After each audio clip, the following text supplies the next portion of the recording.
Imagine driving by with your kids, taking them to go see Santa, when bam, you see this. Christmas is here once again. It is this time of the year where people like me celebrate this belief that I know is completely a myth. There's no reason why people should abandon these pagan traditions that Christianity claimed to have been their own.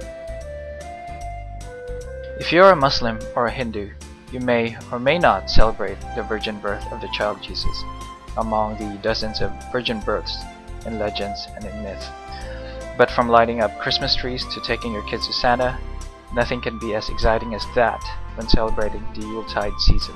Nothing can be as wonderful as by bringing the child inside each of us when celebrating the thought of giving gifts. Though these thoughts may be heartwarming, but let's all not forget the thought of at least making honest inquiries, or doing a little background check about this tradition. We can thank the Germanic pagans for the retained pagan beliefs passed on to mainstream Western culture, and thus introducing us to Santa Claus and that term often printed in our greeting cards called the Yuletide season. Now, it's not surprising that most people really don't know what Yule or Yuletide is, but I just have to suggest that you search it in the net and it'll tell you right then and there that it is pagan. Christians can always turn you to St. Nicholas for the origins of Santa and the birth of their dear Savior on reasons why we're throwing parties at this time of the year. But these are just their own versions, stolen from the many religions in history that had long been gone.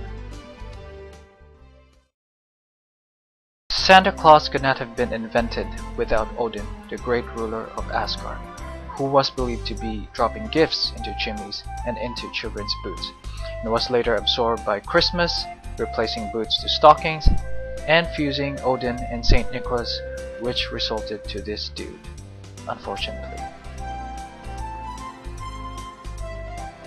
December 25 was thought to be the beginning of Winter Solstice in ancient Rome, but as we've already known, Winter Solstice actually begins around December 20th to December 22nd, as the actual tilt turns away from the sun the farthest.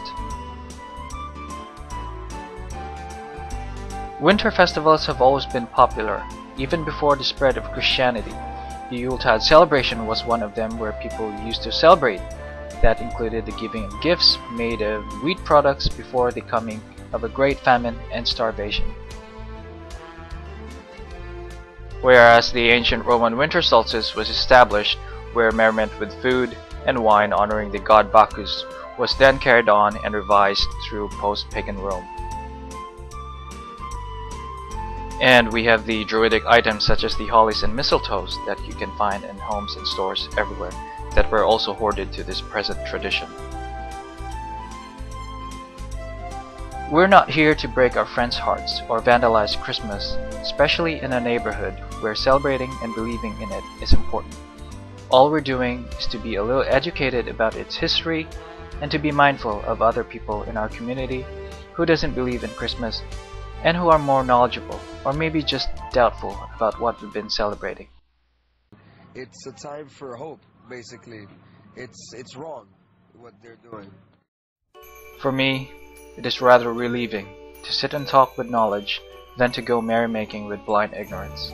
And from that, I wish you a Merry Winter Solstice and Happy Holidays. Happy Holidays.